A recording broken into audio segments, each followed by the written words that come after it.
Hi guys, it's Libby.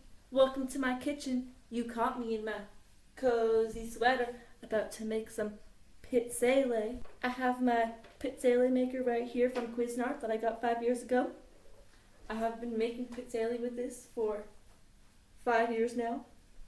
I use this fantastic recipe from King Author, you know, the flour guy. It was created about 10 years ago.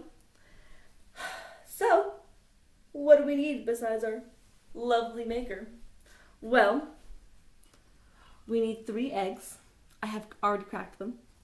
3/4 of a cup of sugar.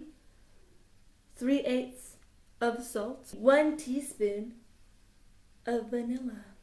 What else we need? Well, for our dry ingredients, we need 2 teaspoons of baking powder and 1 cup and 3/4 of a cup of flour.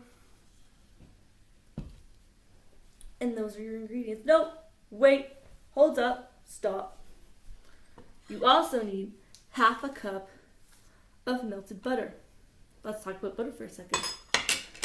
Let's discuss butter. You need the butter to be melted, not liquidized. What do I mean by liquidized? Well, many people think, I think I'll just pop my butter in this here's microwave, but that will overheat your butter every single time and you will not get it to the right consistency. Me and my good friend Abby Boone talk about this every single year, and on the 1st of this month we were talking about how people, experienced bakers like us, can taste the difference between liquidized butter melted in the microwave versus like actual melted butter that you put out from a day ago, because the trick is to put your ingredients out like a day earlier. At least that's how I do it. I do it a day earlier, at least 12 hours before, so that the butter can melt and be of the proper consistency when it is time for butter to make the appearance in the baking process. So, there you go. What else do you need? Boop. You need your mixer. I also, whenever I'm too lazy to use this, I use like a wooden mixing spoon. And I'm just going to use this because I'm feeling fancy today. A giant bowl to go with that to mix those wet ingredients. Let's begin. I like to start with my dry ingredients first. It's much easier. But you want to take your flour. And you want to take your baking powder. And mix them together. It's okay. Okay, now, we got a bowl.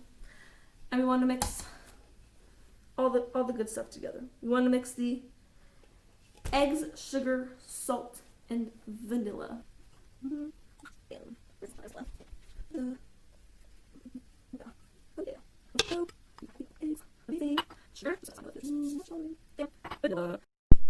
For all my Italians and my experienced bakers out there, what's the other alternative to vanilla?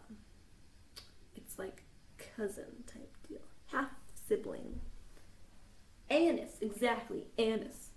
Now, I use vanilla.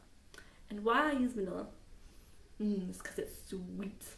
It's like it's a sweetener. It's more of a sweetener. Well, anise is more of a bitter. It's kind of a licorice. It gives it a licorice taste. It gives whatever you're baking a licorice taste. So, if you're more into the bitter part versus the sweeter part, then you should go out to the store and get anise, and that is all. That's on period. That's from McCormick. That's from McCormick back in like 10 years ago. All right, so in it goes. In it goes. Boop. Salt. Look at the salt. Bam. All right, and now we mix it. Okay, so I just did the initial mix. I just did the initial mix. If you are curious, this is what your batter should look like. It is very eggy. There's a glare from the light, but it should be very yellow and smooth. It's bubbly right now because it's mid-mix. It's not really done mixing. There's a lot of mixing left.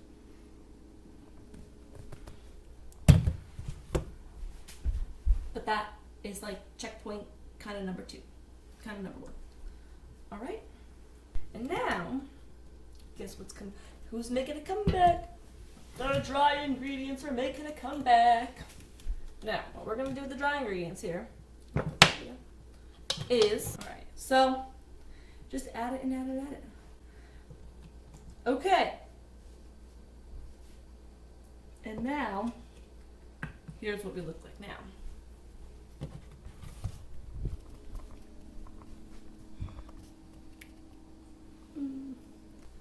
Well, it's butter's time to shine. We're gonna add this. We're gonna add the butter. And save the wrapper. Save the wrapper. Comes in later. Trust me, you're gonna need it. You're gonna want it. It's part of the recipe to turn the iron on after you've mixed all this stuff, like after this whole stuff, so that the batter can stiffen while it waits for the iron to heat up. And yes, that sounds like, oh my gosh, why? What am I gonna do while I wait? Well, you can clean. Oh my gosh. Only the best part of baking. This is what we look like now.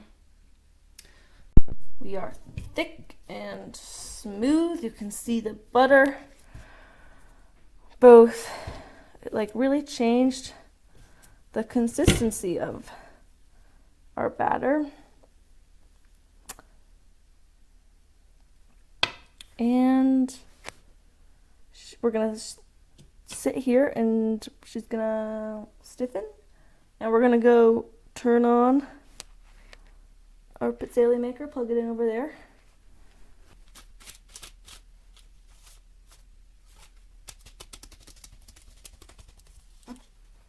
So what I'm doing is I'm putting the butter on here because, or else your first few pizzelle will stick to the machine.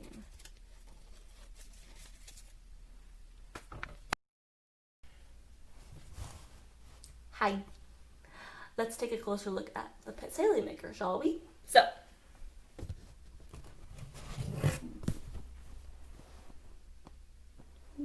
okay. Pacha. All the shiny stuff, that's gonna get real hot, real fast. Rookie mistake, don't touch it. Stick to the black. Stick to the black. This is a pin. The pin holds it together. That's the click. That's the clicky click.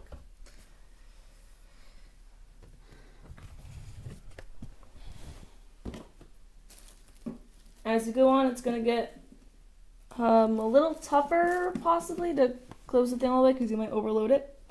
And in general, there's just going to be stuff in it now. I always have it set to 3.5. This is the timer system. This tells you when it's ready and when it's not ready. So right now it's not ready. It's got to heat up. And then it will say, okay, green, I'm all ready. Put some. Ooh, my gosh, my computer. Put some batter in me. And then you'll unclick. You'll open it up. You'll get your pizzelle spoon, Cuisinart. You'll use this and another metal spoon to take out a chunk of batter, and that's pretty much what will happen. You ready? It's green. We're gonna take. The good thing is it leans against itself, so. Woo! Look at all that steam. Oh, there's a bit of potato chunk right there. Or whatever that is. Probably over melted butter. Alright. Gotta remember how I hold these. So you're gonna take chunk, probably about that big. It could be bigger. I'm playing it safe. It's been a while. I always make these like once a year, so not once a year. Maybe like at one part of the year. So scoop it off around the center. Oh, this is gonna be tiny. Actually, I can tell this is gonna be tiny. As you get more experience with this, you can tell when you might need more. But we can make them tiny for now because the first ones are always a mess. It's not because you're a beginner. It's not because you haven't made them in a year. It's because that's just the law of making repetitive. In my mind. Then I'll move these to the sink.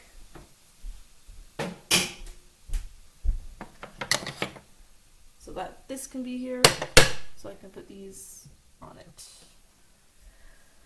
So you're gonna let it kind of chill at green. It's gonna take a while to actually go back to red.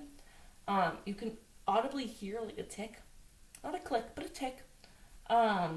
Before it goes red and then it goes green. It makes a tick every time it switches. But that's pretty much what it does. That's the process, guys.